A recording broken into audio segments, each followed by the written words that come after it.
Halo, Assalamualaikum warahmatullahi wabarakatuh. Selamat siang, Sobat Sehat Rumah Sakit Sari Mulia. Kembali lagi kita bergabung di podcast Kesehatan Rumah Sakit Sari Mulia Banjarmasin. Hari ini bersama saya, Dr. Lady Sarah, yang akan menemani Sobat Sehat dimanapun berada akan bincang-bincang masalah seputar kesehatan. Oke. Tema kita hari ini mungkin Sobat Sehat bisa baca ya, pentingnya ANC dan USG feto-maternal untuk kehamilan yang sehat. Oke, tentunya hari ini saya tidak sendirian ya Sobat Sehat. Hari ini saya bersama salah seorang narasumber. Beliau adalah dokter spesialis di Rumah Sakit Sari Mulia. Langsung saja saya perkenalkan, beliau adalah Dr. Bambang Abimanyu, spesialis obstetri ginekologi, spesialis konsultan feto-maternal. Halo dok, Assalamualaikum. Ya. Waalaikumsalam. Sehat ya dok ya? Sehat, alhamdulillah. Oke, alhamdulillah. Ya. Makasih banyak ya dok sudah mau nyempetin waktunya nih dok untuk hadir di podcast kita hari ini. Ya. Tentunya tadi seperti yang saya bilang tadi, tema kita itu adalah pentingnya pemeriksaan ANC dan USG feto-maternal pada kehamilan yang sehat. Ya. Mungkin nanti Sobat Sehat dimanapun berada yang lagi nonton, baik yang wanita hamil, lagi mau hamil, atau para suami yang lagi nonton ini wajib nonton nih biar paham apa itu ANC, pemeriksaan apa aja, USG feto-maternal itu apa, nonton dari awal sampai akhir. Nanti kalau ada yang masih belum paham atau ingin ada yang ditanyakan, boleh nanti tulis di komentar ya, chat komentar di bawah live kita ini. Nanti insya Allah nanti saya bacakan. Oke dok, langsung aja nih dok. Mungkin Sobat Sehat di rumah kalau kata istilah USG sering dengar ya dok ya? Yeah. Atau kalau misalkan ANC ini singkatan apa lagi sih dok? Mungkin kalau yang baru hamil pertama atau belum pernah hamil atau mungkin bukan orang kesehatan, ANC ini singkatan apa? Mungkin saya kasih tahu dulu sedikit. ANC itu antenatal care ya dok ya panjangannya. Yeah. Cuma apa sih dok itu antenatal care dan kenapa ini jadi penting nih dok untuk ibu hamil gitu dok? Yeah. Boleh? Yeah, baik. Ya, jadi ini ya antenatal care ya. Iya.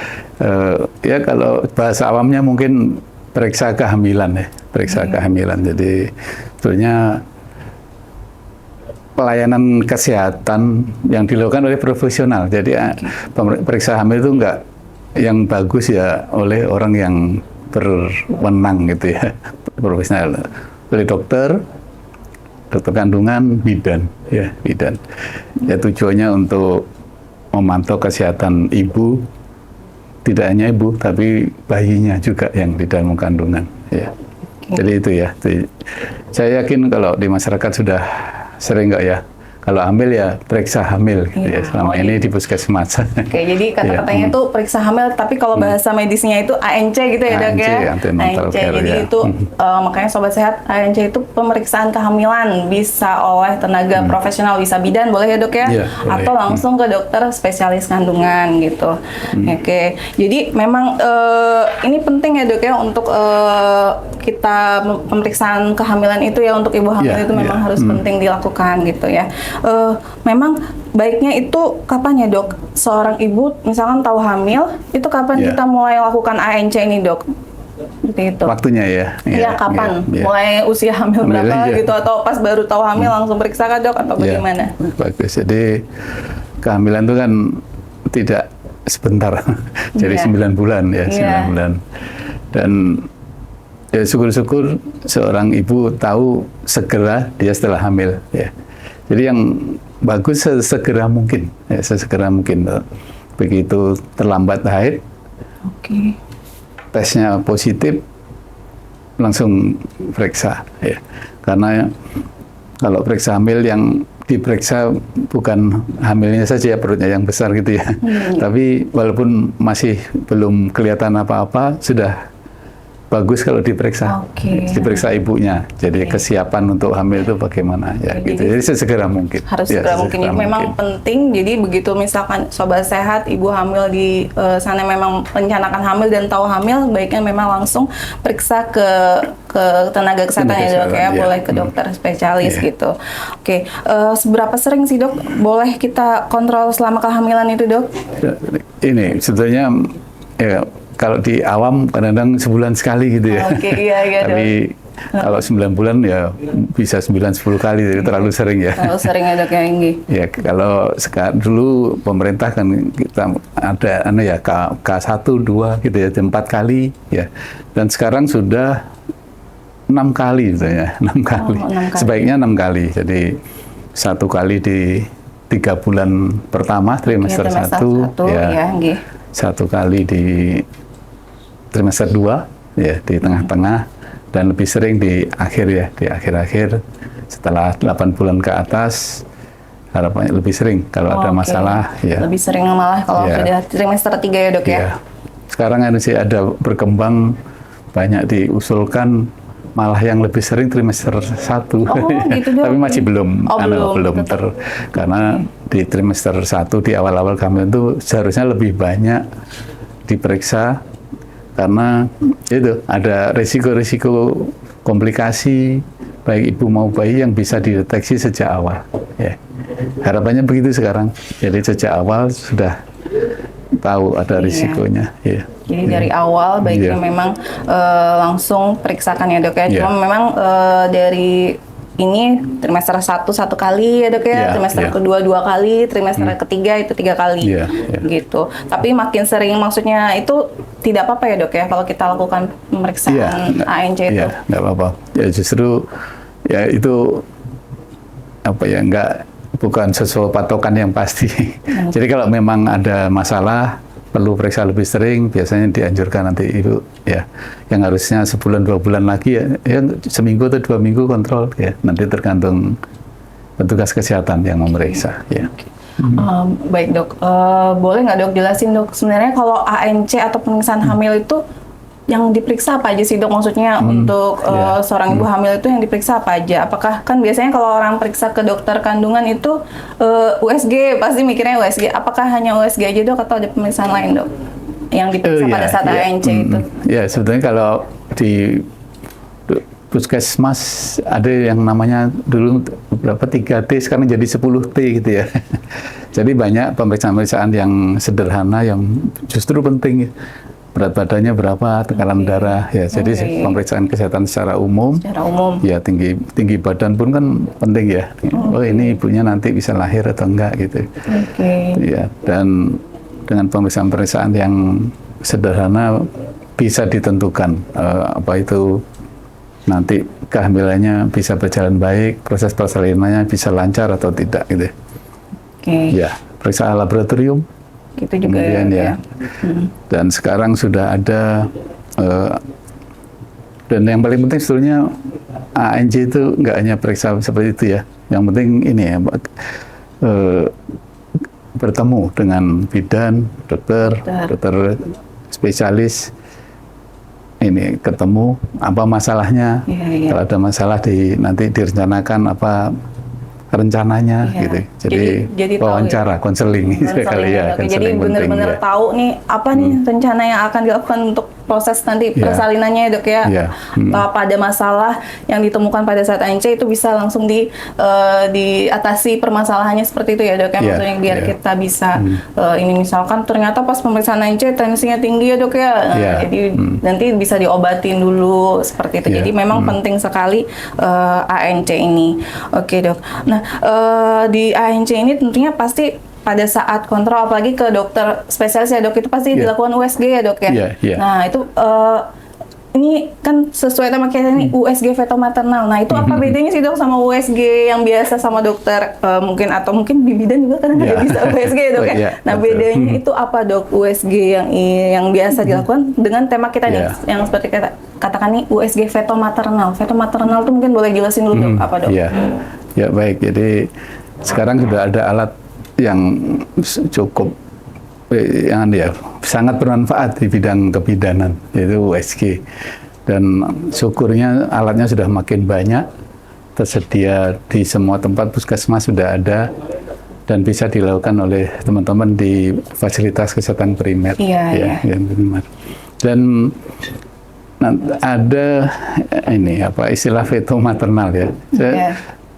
Selama praktek banyak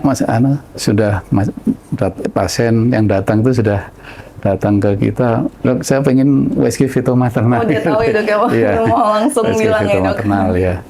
Sebetulnya kalau istilah veto di kebidanan itu sekarang sudah dibagi-bagi ya. Ada subnya sudah menjurus. Jadi seorang spesialis kebidanan, kandungan kebidanan itu sekarang sudah menjurus lagi. Ada yang khusus menangani tumor, ya, terus menangani infertil kesuburan, ya, gitu. Dan satunya ini veto maternal. Veto maternal adalah dokter spesialis kandungan yang mendalami secara awam adanya komplikasi ibu atau bayi, ya. Jadi menangani kesehatan ibu dan bayi gitu ya. Kalau ada masalah yang mendeteksi ya ini dokter veto maternal, juga nanti penanganannya ya. Masalahnya baik ibu maupun bayi, ya, bayi. Ya, dan dokter veto maternal itu ya yang diwajibkan sudah diharuskan untuk mendalami pemeriksaan yang lebih teliti, khususnya dengan USG, ya, USG. Jadi ya, kalau ada kelainan bawaan itu kita, kalau ada nanti ada kemungkinan persalinannya sulit, itu bisa kita deteksi. Sebetulnya USG veto maternal itu caranya sama ya dengan alat USG yang ada. Ya biasanya kalau dokter veto maternal dilengkapi dengan USG yang lebih bagus ya, lebih canggih gitu. Sama sih sebetulnya, cuma biasanya alatnya lebih jelas, ya lebih tajam, ada bisa ngukur aliran darah dan sebagainya. Dan yang paling penting ini seorang dokter veto maternal karena harus mendalami ya masalah komplikasi kelainan janin, harapannya lebih teliti ya, lebih teliti. Sebetulnya saya yakin teman-teman dokter spesialis obgyn lain sudah dibekali ya untuk mendeteksi kelainan, tapi dokter veto maternal harapannya lebih teliti lagi, ya. Nanti bisa diberitahu bagaimana penanganan selanjutnya ya dan sebagainya ya. Jadi caranya sama kok. Sama aja, cuma memang lebih detail lagi ya Dok ya. Kalau veto maternal itu benar-benar lebih detail. Kalau memang ada suatu komplikasi terjadi, nanti selanjutnya jadi biar bisa tahu juga gitu ya Dok ya. Gitu. Jadi kalau memang ini dibilang penting ya Dok untuk veto maternal ini Dok?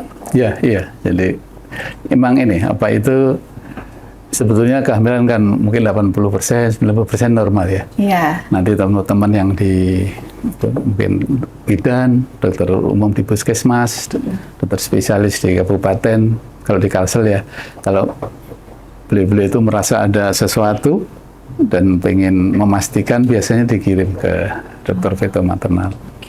Dan ya sayangnya masih harus ke Banjarmasin ya. Banjarmasin. Ya. Dan kita di POGI, di Persatuan Dokter Obgyn sudah mengharapkan di daerah itu sudah ada nanti teman-teman dokter veto maternal di kabupaten. Kalau di Kalimantan Selatan harapannya sih nanti di Tanah Bumbu sudah ada yang sekolah gitu ya, di Banjarbaru, mudah-mudahan nanti di Tanjung ada sudah. Jadi masyarakat Kalimantan Selatan nggak harus datang ke Banjarmasin ya kalau ada masalah. Selama ini masih datang ya jauh-jauh dari Tanah Bumbu, dari Tanjung ya. Karena belum ada ya Dok ya, dokter veto maternalnya di daerah. Dengan kalau untuk prosesnya itu lama nggak sih Dok kalau veto maternal itu Dok? Kalau misalnya pemeriksaannya gitu. Tergantung kasusnya ya. Jadi kalau mudah dilihat gitu segera ya cepat ya, mungkin 5-10 menit. Ada yang sampai setengah jam, tergantung kondisinya, kadang-kadang banyak masalahnya. Dan ya kita melihat bayi ya, kadang-kadang posisi bayinya tidak memungkinkan untuk melihat kelainannya, kita harus menunggu ya dan sebagainya. Tapi kebanyakan nggak terlalu lama ya, nggak terlalu lama pemeriksaan USG. Yang lama biasanya yaitu wawancara ya, konselingnya, apa yang harus dilakukan. Ya, gitu. Oke, Dok. Nah, ini tadi kalau USG fetomaternal itu penting ya, Dok ya. Sebenarnya bagusnya di usia kehamilan berapa, Dok? Pemeriksaan USG fetomaternal ini, Dok? Usia, paling baik itu kapan seorang ibu hamil memeriksakan ke dokter spesialis fetomaternal? Iya, bagus. Jadi ya tadi, ibu hamil itu hampir sama 9 bulan. Dan kalau ada masalah, ada yang muncul lebih dulu, awal-awal sudah bisa kelihatan gitu ya. Contohnya hamil di luar kandungan gitu kan lebih sejak awal sudah ketemu. Ya. Kemudian kalau di awal sudah curiga ada masalah, jadi ini dengan USG organ-organ tubuh bayi itu paling mudah dilihat pada usia 5 bulan. Jadi antara 20 sampai 24. 20 sampai 24 minggu ya, Dok ya. Ya, jadi sebaiknya ya masyarakat kalau pengen periksa itu tadi trimester 1 awal-awal hamil sampai 20-24 minggu itu paling paling enak dilihat kondisi ya organ-organnya ya. Tapi Dok, sebenarnya ada waktu-waktu penting nggak, Dok? Kita nggak boleh kelewat nih usia kehamilan segini, itu harus di USG dilihat tuh. Usia kehamilan segini ada nggak sih, Dok? Mungkin dari dokter spesialis tuh melihat, oh sebenarnya bagusnya memang di usia sini harus sudah periksa trimester ini di usia segini. Itu ada nggak, Dok? Kapan waktunya itu, Dok? Trimester pertama. Jadi tadi yang tadi ya, 1 kali trimester 1 itu sangat penting ya. Sebenarnya banyak yang bisa dilihat, terutama untuk menentukan usia kehamilan untuk konfirmasi. Jadi kalau biasanya ibu hamil kan ditanya haid terakhir kapan betul. Kemudian ada yang ingat betul, ada yang lupa. Nah kalau ada yang lupa, kalau dia ibu hamil itu periksa di trimester 1, kita bisa konfirmasi menentukan, oh benar kira-kira ini 11 minggu dengan USG trimester 1 dengan ukuran itu biasanya tepat untuk menentukan usianya. Jadi tahu usia kehamilannya. Kemudian kalau ada masalah yang tadi trimester 2, 20 sampai 24 itu diperiksa. Nanti setelah itu mudah-mudahan nggak ada masalah, kita baru menentukan perkembangannya perkembangannya. Oke, Dok. Sebenarnya kalau dengan USG fetomaternal ini biasanya kelainan atau resiko yang paling sering dideteksi itu apa, Dok? Biasanya, Dok, dengan kita pakai USG ini sebetulnya hampir semua kelainan ya bisa dilihat, macam-macam kelainannya. Kalau trimester 1 ya tadi usia kehamilan, hamilnya di dalam atau di luar, kehamilan ini kembar, itu paling mudah dilihat pada trimester 1. Kelihatan kantongnya, Dok ya? Ya, kantongnya. Kemudian kalau ada kelainan yang berat, bisa yang sering ketemu anencephalus ya, kepalanya yang tidak berkembang itu bisa ketemu di trimester 1, lebih awal. Sebenarnya kelainan itu lebih mudah, lebih enak kalau ketemu di awal ya, trimester 1. Oh ya, dan sekarang masyarakat ini banyak yang populer ya, NT gitu ya, Down syndrome. Down syndrome. Ya bagus, jadi banyak sekarang pasien kontrol trimester 1 itu. Gimana, Dok, Down syndrome, NT-nya bagus atau enggak? Ya itu salah satu yang kita periksa juga kalau ada masalah ya. Dok, sebenarnya siapa saja yang paling membutuhkan untuk dilakukan USG fetomaternal ini? Apakah semua ibu hamil gitu, Dok? Atau ada khusus mungkin ibunya punya resiko apa, itu memang harus fetomaternal periksanya? Sebetulnya jangan semua, karena nggak cukup. Karena jadi siapa yang paling perlu nih, Dok? Ya hamil. Jadi kan ada ya teman-teman kita di bidan ya, dokter umum, terus dokter spesialis di daerah, ya, yang memerlukan ya, kalau dari beliau-beliau mereka itu ada masalah, diperkirakan ada sesuatu, baru ke kita. Sebaiknya gitu, kalau memang ada kecurigaan ada masalah di kehamilannya, ya di kehamilannya. Nggak semua sih sebetulnya ya. Memang saya yakin kan berjenjang ya biasanya di pustu, bidan, di puskesmas ada teman-teman dokter. Sekarang dokter di puskesmas kan sudah ada USG. Iya, benar. Ya, mudah-mudahan hanya di puskesmas saja sudah tahu ini nggak masalah, kontrol di sini aja. Atau kalau perlu ke kabupaten dulu, sudah biasanya hampir 80-90% nggak perlu ke Fetomaternal. Usia segini pasti dirujuk nih ke Fetomaternal gitu dok. Jadi memang nggak harus semua ibu hamil ke dokter Fetomaternal ya. Oke, iya baik.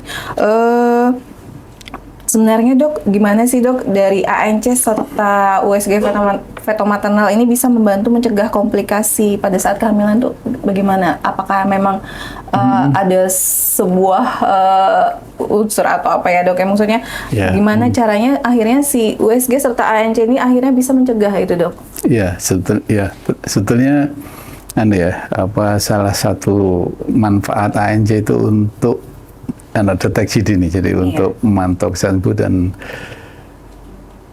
ada kelainan atau masalah yang memang sudah ada sejak awal ya bisa dilihat dengan ANC yang teratur sejak awal bisa deteksi dini ya.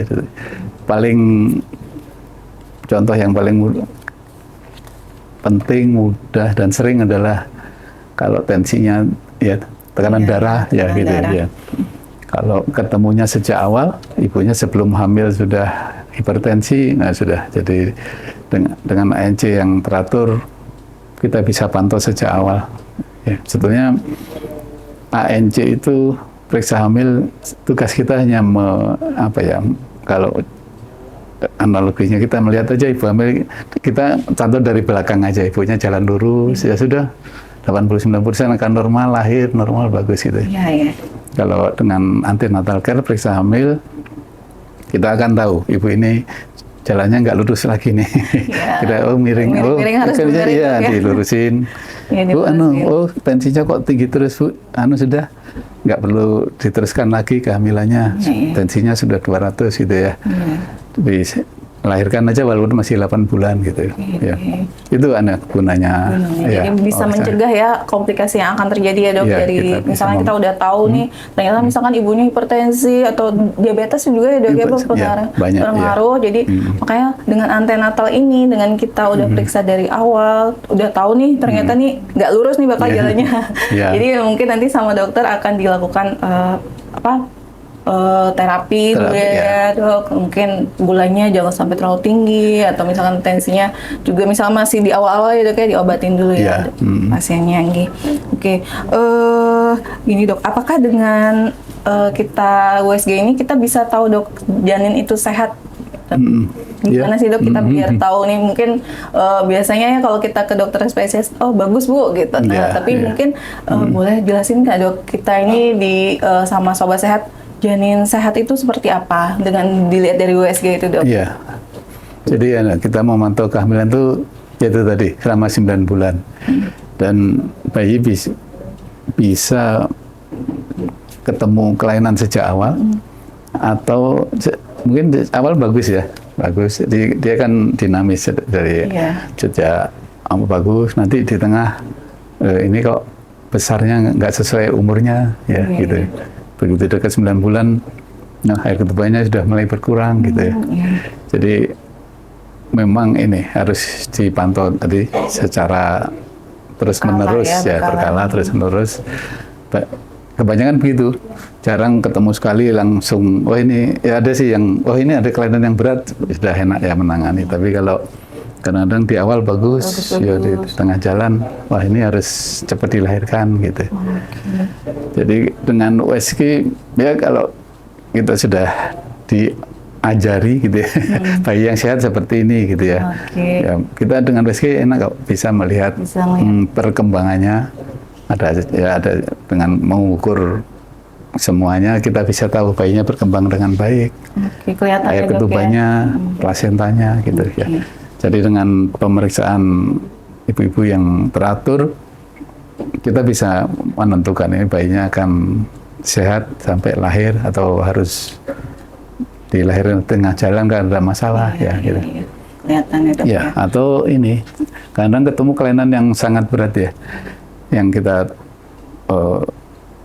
yakini nanti bayinya nggak akan bertahan itu gitu ya, bisa dilahirkan atau kehamilan itu akan membahayakan ibunya gitu ya. Contohnya ibu dengan jantung ya, sering ya, penyakit jantung hamil, wah Bu ini kalau dilihat dari ini sebaiknya sudah jangan diteruskan kehamilannya. Ada yang jadi ya, itu gunanya NC ya sebenarnya sejak awal. Iya. Ibunya nggak harus datang 8 bulan sudah sesak. Sudah ya gitu. Iya. Jadi udah cepat ditangani dari awal ya, dari Dok, awal, ya. Iya. Oke. Tadi dokter sebutin tentang air ketuban. Mungkin Iya. kenapa itu juga jadi hal penting, Dok? Apa sih fungsi dari air ketuban itu? Jadi mempengaruhi kalau janin itu bagus, akan sehat. Iya betul. Jadi air ketuban banyak ya fungsinya. Memang harus ada, jadi ada fungsinya. Jadi kalau kita bisa mengukur USG, keuntungannya adalah kita bisa mengukur jumlahnya dengan pasti ya. Kalau hanya dengan meraba kan susah ya. Dengan USG di puskesmas kan bisa kok itu. Jadi yang gampang adalah kalau air ketubannya cukup bagus, bayinya akan baik, sejahtera gitu di dalam, nggak ada masalah. Jadi indikator kesejahteraan bayi di dalam ya gitu. Dengan air ketubannya cukup menjamin ya bayinya sejahtera, aliran darah ke bayi dari ibu ke bagus ya, tidak tergenjat-genjat gitu ya. Gitu. Pertumbuhan bayi juga aman karena di ruang geraknya bagus ya, ada air ketuban ya gitu. Gitu. Makanya itu penting pemeriksaan USG itu ya, Dok ya. Hal-hal kecil itu juga harus diketahui. Jadi untuk menentukan si janin itu akan tumbuh kembang dengan baik ya, Dok ya. Oke. Gini, Dok, kalau sebenarnya apakah ada tanda-tanda mungkin jadi sobat sehat yang lagi hamil nih atau yang lagi saat ini lagi hamil, tanda-tanda bahaya dalam kehamilan itu kapan kita harus periksa, Dok? Mungkin ada tanda-tanda bahaya kapan kita harus langsung periksakan. Jadi nggak nunggu harus tunggu ini jadwal ANC. Nah, itu ada nggak sih, Dok, tanda-tanda mungkin bahaya dalam kehamilan yang harus cepat-cepat kita periksakan? Iya, biasanya yang dirasakan kalau masyarakat nggak tensi sendiri kan ya. Iya, jarang tensi sendiri, nggak periksa lab sendiri. Yang paling sering di lapangan harus datang kalau apa yang dirasakan ibunya ibunya. Kalau sudah ada pusing mual, karena ada yang sampai sakit kepala yang hebat sakit kepala hebat. Kalau sudah kejang ya memang harus datang gitu. Atau ini sudah ada tanda-tanda persalinan ya. Apalagi kalau masih trimester 2 masih prematur ya. Kontraksi gitu ya, Dok, keluar darah ya, keluar air ya, harus segera periksa ya, Dok ya. Kemudian ini satu lagi kalau gerak janinnya berkurang gerak janin berkurang. Sering udah, tapi biasanya Ibu kalau gerak janin nggak usah disuruh datang. Dok, saya kok nggak seperti biasa gerak janin bayi gitu ya. Tapi sebenarnya, Dok, kapan sih kira-kira ibu hamil itu tahu mulai merasakan gerak janin itu, Dok? Sekitar 20 minggu, 5 bulan. Oh, mulai rata-rata usia kehamilan 5 bulan atau 20 minggu itu udah harusnya merasakan ya, Dok ya? Merasakan, oke. Itu makin dia besar makin sering ya, Dok ya? Makin sering. Kalau sebenarnya kalau detak jantung, Dok, dan kalau detak jantung itu kan biasanya ketahuannya pas USG ya, Dok ya? Iya. Nah, itu juga biasanya baru kedengaran tahu kita ada detak jantung itu usia kehamilan berapa itu, Dok? Ini detak jantung bisa dengan alat yang di puskesmas yang biasanya Lepidan atau teman-teman bisa. Sekarang ada alat Doppler ya, yang Doppler sudah dulu harus pakai yang manual itu. Sekarang sudah ada Doppler, sudah enak. Doppler itu biasanya 4-5 bulan ya. 5 bulan sudah ya. Untungnya kalau dengan USG 2 bulan pun sudah kelihatan. Oh, 2 bulan sudah bisa, Dok. Oke. Denyut jantungnya itu berdetak atau enggak itu enaknya ya USG. Kalau kita tahu 2 bulan itu Bu ini bayinya sudah berkembang, denyut jantungnya ada, ya berarti tumbuh dengan baik gitu ya, dengan USG. Oke. Sebenarnya dok, kan kadang ada juga di masyarakat awam masih takut dok untuk sering USG. Sebenarnya aman nggak dok ya kalau seorang ibu hamil itu USG tiap bulan misalnya, atau tiap sebulan 2 kali gitu kan? Pengen ketemu dokternya sebenarnya ya. Iya, ya banyak sih pasien yang bertanya, bagus. Aman. Jadi USG aman ya karena bukan sinar ronsen ya. USG adalah gelombang suara. Gelombang suara yang masih aman sampai sekarang. Tidak ada concern atau perhatian terhadap keamanannya. Ya memang ini kalau USG yang canggih, yang Doppler ya istilahnya ya, yang untuk memeriksa. Yang biasanya kita yang menggunakan Doppler feto-maternal, memeriksa aliran darah bayi, tali pusat ya, plasenta, itu energinya tinggi. Tapi selama ini aman kok ya, asal yang melaksanakan sudah tahu aturannya. Aman, bukan seperti sinar ronsen ya, bukan ronsen. Jadi aman, walaupun sebulan sekali nggak apa-apa sih. Seneng lagi ya. Boleh. Jadi aman, untuk janin aman, untuk ibu aman ya dok ya. Oke. Dok, tapi tadi dokter tadi udah jelasin tanda-tanda yang kehamilan pada ibunya ya dok ya, kapan harus periksa. Tapi sebenarnya pada saat USG boleh kasih tahu nggak dok tanda-tanda gawat janin itu bagaimana dok pada saat mungkin pas ketahuan itu ada nggak dok tanda-tandanya kalau ini sebenarnya janinnya gawat nggak bermasalah? Iya, betul. Jadi sebetulnya ini kalau kita untuk mengetahui kesehatan janin di perut ibu ya sebenarnya tidak hanya USG ya, tidak. Kita dari kondisi ibunya pun kita bisa tahu ya, bayinya ada kemungkinan kita istilahnya kesejahteraan gitu ya, kesejahteraan janinnya bisa terganggu. Ya tadi yang ibunya hipertensi sejak awal, sekarang ada obesitas obesitas ibu banyak yang kegemukan. Tadi diabetes ya, ibu-ibu dengan penyakit penyerta, kebanyakan diabetes ya, atau anemia yang berat gitu, kita sudah curiga ada masalah. Nah untuk melihat lebih teliti, yaitu tadi USG itu alat yang sangat berkah, yang bagus ya bagi dunia kedokteran, misalnya kebidanan, bisa melihat tadi untuk menilai kesejahteraan bayinya. Kita curiga kesejahteraan bayi terganggu kalau tadi air ketubannya berkurang, yang paling gampang teman-teman di puskesmas. Aliran darah di tali pusatnya terganggu, bisa diukur. Aliran darahnya bisa diukur. Ukuran-ukurannya tidak sesuai umurnya. Dia lebih kecil. Udah tanda-tanda ya, tanda. Denyut jantungnya juga mulai melambat. Itu kalau sudah denyut jantung melambat sudah terlambat. Ya, dok, ya. Tugas kita sebenarnya deteksi dini. Jadi ada masalah dari awal sebelum bayinya yang fatal ya meninggal, kita sudah tahu. Dilahirkan aja gitu ya. Itu pentingnya memang, yaitu ANC tadi. Kita tahu lebih dulu ada risiko kedepannya kalau ditunda gitu ya. Oke, baik dok. Sebenarnya tadi juga dokter singgung masalah pergerakan janin ya dok ya. Sebenarnya biasanya kalau berkurang pergerakan janin itu penyebabnya apa sih dok? Mungkin apakah dari faktor ibunya atau memang dari faktor di dalam dok? Banyak pasien praktek yang banyak mengeluh berkurang ya. Tapi biasanya trimester 3. Sesuatu yang wajar, yang normal. Bayi kalau sudah besar, ya mungkin dia tahu diri ya. Kalau gerakannya sering malah menyakiti ibunya gitu. Jadi dia tetap bergerak, cuma nggak selincah, masih trimester 2 ya. 5, 6, 7 masih. Nanti begitu 7, 8 bulan ke atas sudah mulai berkurang. Itu, ibu kalau seperti itu boleh periksa dengan periksa kehamilan, ada alat yang oleh bidan, dokter, dengan USG kita bisa menentukan walaupun gerakannya berkurang, bayinya masih bagus gitu ya.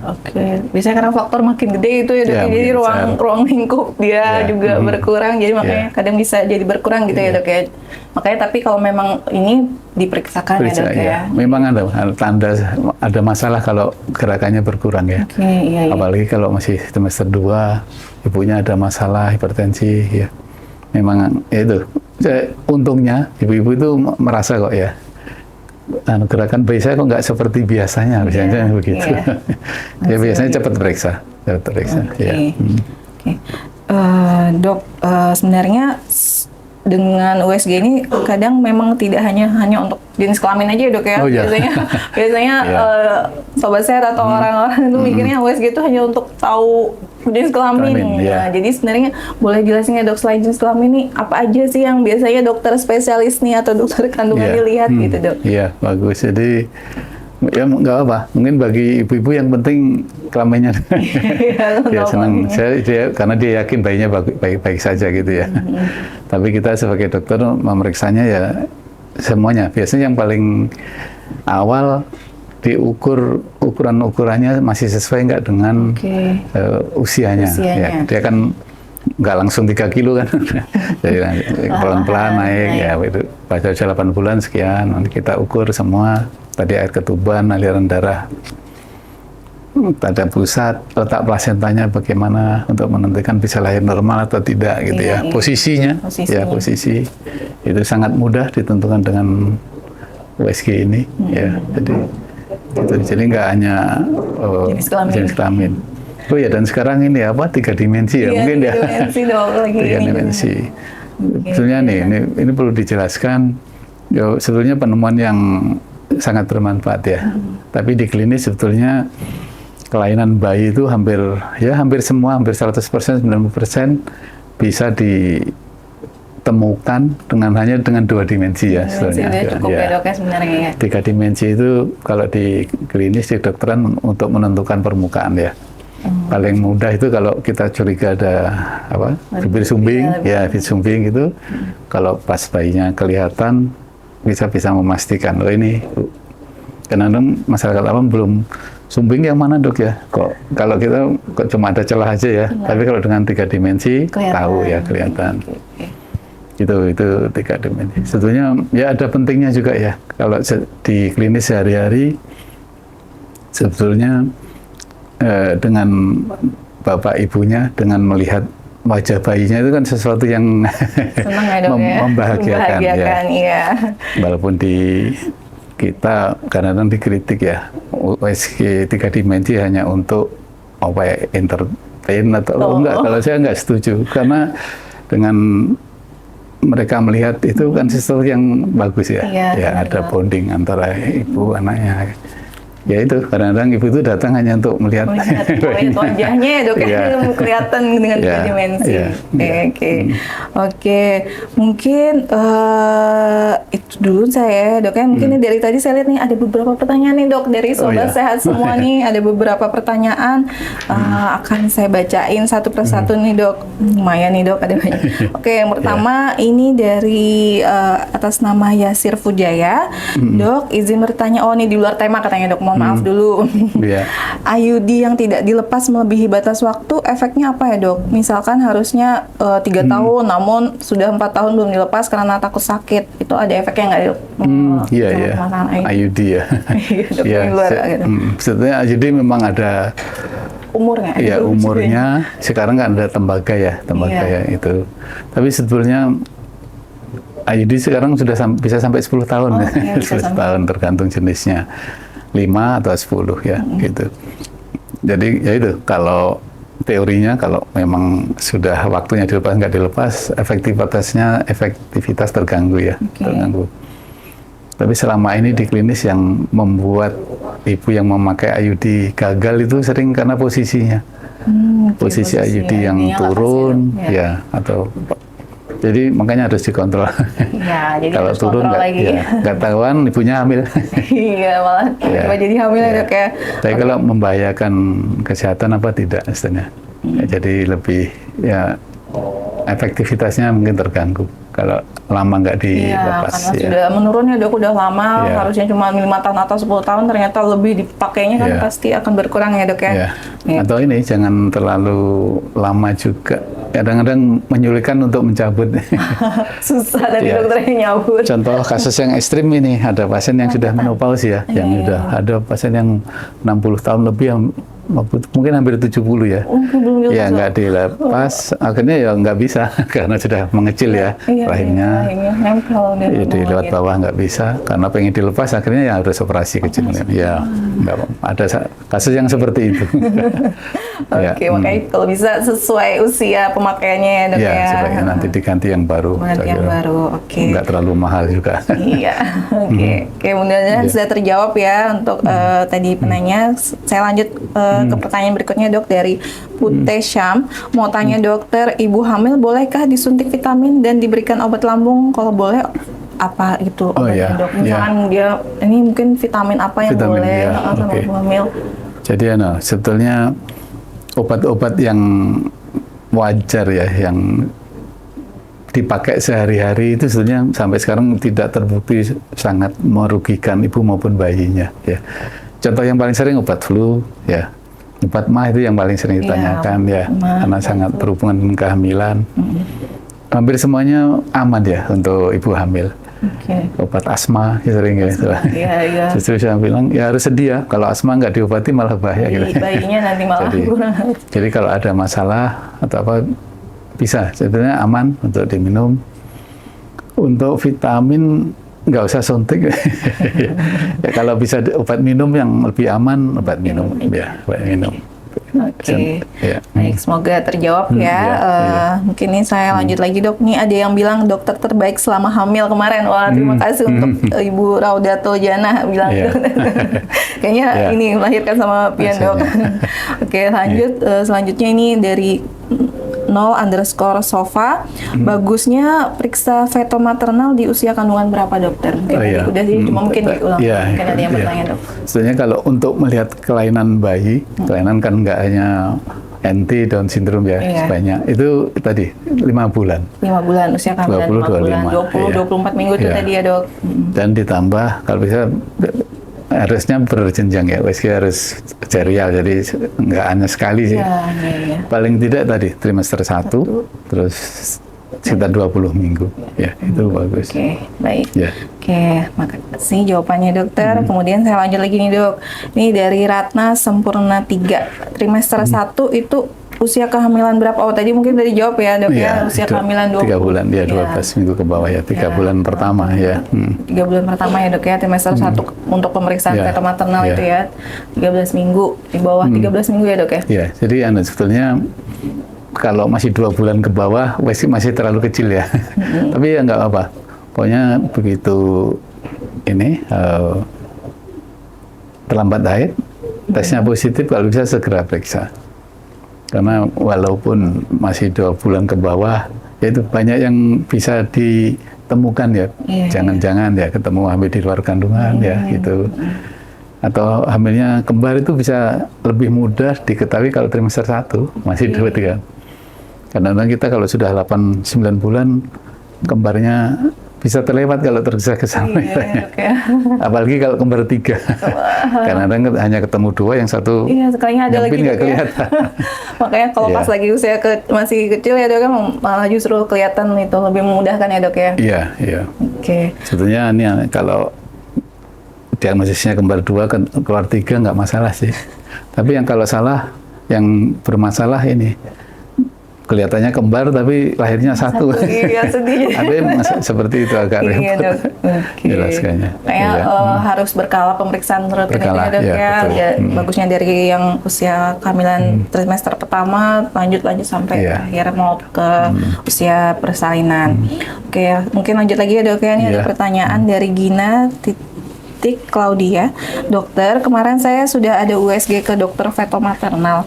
Apakah harus menginfokan kalau mau USG feto maternalnya gitu dok? Mungkin harus ngomong nggak ke dokternya? Kan takutnya diperiksanya cuma USG biasa gitu dok. Dan untuk potensi ibu preeklamsia bisa terdeteksinya kapan ya dokter? Iya, bagus. Jadi mungkin diulang ya. Ini yang feto maternal tadi. Sebetulnya kalau USG-nya di dokter yang sudah spesialis feto maternal, ya semuanya di feto ya. Jadi Kalau cara USG-nya sama, ya USG-nya sama, caranya periksanya sama. Yang membedakan adalah dokter yang memeriksa. Dokter yang memeriksa. Tadi praktek sering begitu, dok tadi sudah fetomaternal belum? Saya kadang-kadang jawabnya bingung gimana. Ya, sudah ya, nah Bu, ya akhirnya terpaksa menjelaskan bahwa kalau di sini ya Anda sudah dilakukan, harapannya lebih teliti kalau ada masalah gitu. Ya syukurnya di kita di Banjarmasin sudah ada 3 orang ya dokter fetomaternal. Jadi kalau dokter Robi, dokter Ruth, ya kalau ibu-ibu semua periksa di beliau-beliau ya sudah fetomaternal ya. Kalau sudah ke dokter spesialis fetomaternal berarti sudah diperiksa fetomaternal ya. Jadi ini tadi yang Gina, kalau memang dia tadi kemarin sudah ke dokter fetomaternal berarti dia sudah dilakukan pemeriksaan fetomaternal ya dok ya? Iya. Harapannya kalau ada masalah mudah-mudahan bisa terdeteksi. Ya. Tadi sama potensi, ibu preeklamsi itu kapan terdeteksinya dok? Iya. Kalau teorinya kan 5 bulan ke atas tensinya baru naik ya. Iya dok, teorinya. Ya.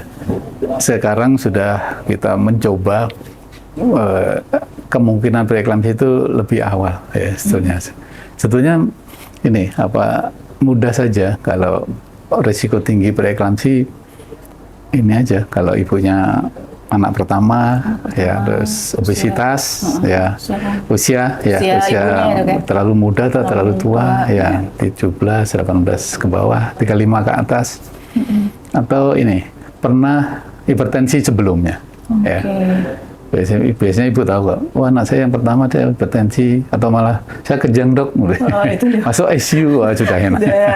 Termasuk ya. Ada pasien yang saya dulu ICU 7 hari dong nggak sadar, sekarang pengen hamil lagi. Jadi sebetulnya dengan yang sederhana itu bisa dideteksi, atau sekarang ya sudah mulai dikembangkan dengan USG juga bisa ya, dengan aliran darahnya kita bisa tahu nanti ada risiko preeklamsi ya itu. Sekarang masih dokter fetomaternal yang bisa dengan USG trimester 1. Bisa 1. Atau pemeriksaan laboratorium. Sayangnya masih belum bisa dilaksanakan karena mahal. Apa itu dok? Pemeriksaan laboratorium istilahnya S-Fleet One, jadi istilah-istilah untuk penelitian sebetulnya. Tapi alatnya sudah ada, masih ada. Kalau saya di masyarakat masih senang memakai yang sederhana aja tadi, dengan hanya anamnesis tanya jawab gitu kita sudah tahu ya. Ibu obesitas, ibu dengan hipertensi sebelumnya, diabetes itu risiko tinggi untuk risiko tinggi. Itu udah bisa diketahui ya dok ya, pada saat ANC nanti kita pasti langsung katakan ini beresiko misalnya dok ya. Ya itu yang dicari oleh dokter atau bidan ya. Kalau ada ibu-ibu yang hipertensi, obesitas, diabetes, kita sudah selama ANC sudah harus lebih teliti ya, karena ada risiko bermasalah nantinya gitu. Ya baik.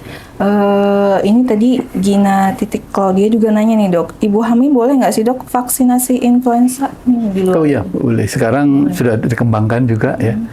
Vaksinasi aman ya dok, flu ya, Tdap yang difteri difteri, terus SRV, tapi mahal-mahal ya mas ya. Tapi sebenarnya itu aman ya dok untuk ibu hamil, tidak akan aman ya, karena sudah mudah-mudahan menjadi program ya. Karena harapannya sih ibu hamil sudah terlindungi dari infeksi-infeksi virus. Saya lanjut ya dok ya, ini ada lagi beberapa pertanyaan nih, banyak nih dok yang sobat sehat yang ini antusias sekali bertanya. Selanjutnya dari Ayu Rizekia, ini tentang masalah tadi mungkin dokter ada menyebutkan Down syndrome. Down syndrome ini bisa dilihat dari kandungan nggak dok? Maksudnya dari USG dan usia kehamilan berapa dok biasanya terdeteksi itu dok paling sering? Ya tadi sudah disampaikan. Jadi yang populer ya sekarang di ibu-ibu yang kontrol melihat NT ya. Melihat NT. NT itu trimester 1. Trimester 1. Jadi trimester 2 kita lihat bisa ketemu kalau ya mungkin kelainannya lebih berat lagi lebih mudah. Ada kelainan di kepala, tangan, badan ya. ditambah dengan risiko dari ibunya yang sederhana. Contohnya umur ya. Kalau umurnya ibu 35 ke atas, 40 tahun, nah itu kita harus curiga jangan-jangan ada kelainan kromosom tadi dan sindrom gitu. Ya, jadi nggak harus hanya USG sih. Biasanya kalau ibunya sudah pernah ada anak yang kelainan sebelumnya, ya anak kita periksa lebih teliti. Ya. Pada saat ANC itu dikasih tahu ya dok ya, konseling itu mungkin ceritakan riwayat-riwayat sebelumnya, jadi biar pada saat pemeriksaan lebih detail lagi. Biasanya kita tanya ya.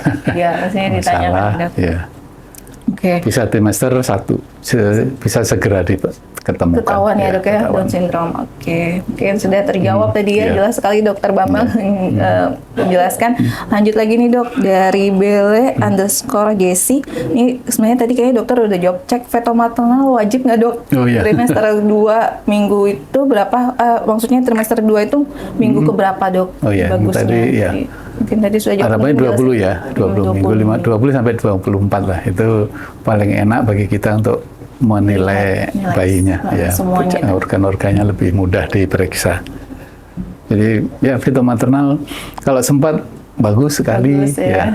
Tapi kalau di masyarakat ya itu tadi, kalau memang sudah ada kecurigaan masalah, biasanya dikirim ke feto maternal. Tapi sebenarnya dengan bidan, periksa di bidan atau di dokter-dokter di spesialis di kabupaten atau di Vaskes 1, sebenarnya kalau memang sudah ada itu, tidak ada ke arah sana, cukup di situ cukup, ya. Cukup. Tapi misalkan ketemu kelainan, biasanya nanti akan dirujuk ke feto maternal.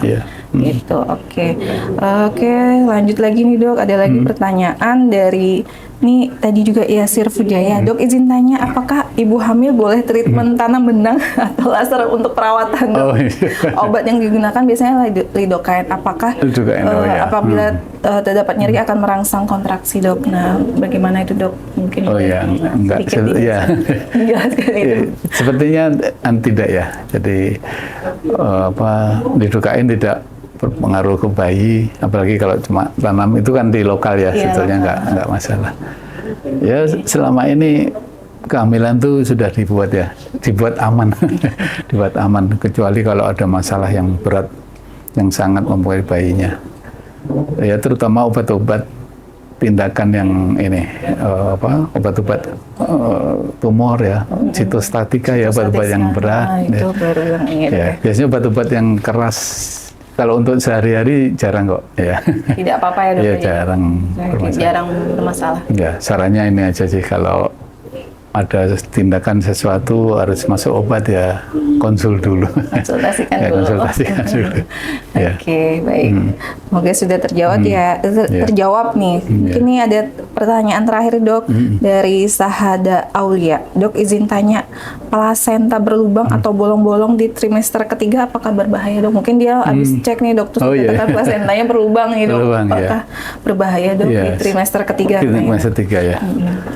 Normalnya plasenta itu memang ada lakuna istilahnya ya, kumpul vena biasanya membesar yang ya memang harus ada di situ untuk supaya peredaran darah di plasenta bagus. Biasanya kalau disertai dengan keadaan yang lain itu yang kita harus melihat jangan-jangan ada sesuatu. Biasanya nih kalau pernah operasi, kemudian plasentanya menutup jalan lahir ya, terus ada yang tadi yang bolong yang lakuna itu tanda bahwa ini ada perlengketan akreta ya, perlengketan plasenta di dinding rahimnya ya. Bisa memerlukan. Tapi kalau nggak pernah operasi, posisinya plasenta bagus, bayinya baik-baik saja, itu sesuatu yang normal. Sesuatu yang normal ya. Tapi kalau memang masih ini, boleh nanti diperiksakan lagi ya dok ya. Nanti kan mungkin berkala lagi nanti diperiksakan. Atau yang dimaksud ibunya itu ya pekapuran namanya? Ya. Itu kalau biasanya kalau sudah lewat waktu ya, yang itu sering ketemu. Kalau seperti itu ya tanda bahwa harus segera dilahirkan kan kalau sudah lewat waktu. Ya. Oke, waduh. Menarik sekali topik kita hari ini ya dok ya. Mungkin tadi ada beberapa pertanyaan yang sudah dijawab. Semoga bisa menjawab semua rasa penasaran sobat sehat semua gitu ya. Mungkin itu sih yang dari saya dok. Mungkin ada kata-kata atau pesan terakhir nih dok untuk para ibu-ibu hamil di mana saja yang berada yang sedang menyaksikan podcast kita hari ini. Ada pesan nggak dok untuk apakah lebih peduli tentang pemeriksaan ANC atau boleh dok? Betul. Jadi tadi kita membahas ANC, periksa kehamilan. Ya ada sesuatu yang sangat penting ya untuk kesehatan ibu maupun bayi. Jadi periksa kehamilan itu tujuannya untuk yaitu deteksi dini. Ya kalau ada masalah diselesaikan. Jadi mengantarkan ibu dan bayinya nanti lahir bagus, bayinya sehat ya, sehat dengan kualitas yang baik. Ya nggak perlu macam-macam, sudah bagus bayinya gitu ya. Atau ibunya juga setelah lahir bagus sampai nifas ya. Tujuannya itu. Dan antenatal care periksa hamil harus dilakukan rutin.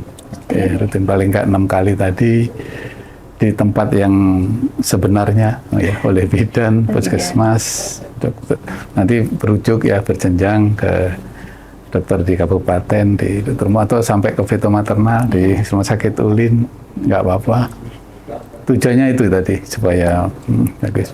Dan yang terakhir tadi yang feto maternal ya. Ya, jadi feto maternal ada dokter kandungan yang mengkhususkan diri untuk menangani ini aja lah ya, komplikasi kehamilan ya ibu maupun bayi, untuk deteksi kalau ada masalah bisa diselesaikan ya. Gitu. Oke. Baik dokter, terima kasih banyak. Jadi saya kutip sedikit, ANC dan USG feto maternal ini sangat penting untuk menjaga kehamilan tetap sehat dan aman. Pemeriksaan rutin membantu mendeteksi masalah sejak dini sehingga ibu dan bayi dapat mendapatkan penanganan lebih baik. Pemeriksaan rutin, ibu sehat, bayi selamat. Betul ya dok ya? Oke, terima kasih. Cukup sekian podcast kita hari ini untuk semua sobat sehat yang sudah menyaksikan podcast kita dari awal sampai akhir, serta yang sudah bertanya di kolom komentar. Saya ucapkan terima kasih. Kalau ada salah hilaf dari saya maupun Dr. Bambang, kami mohon maaf.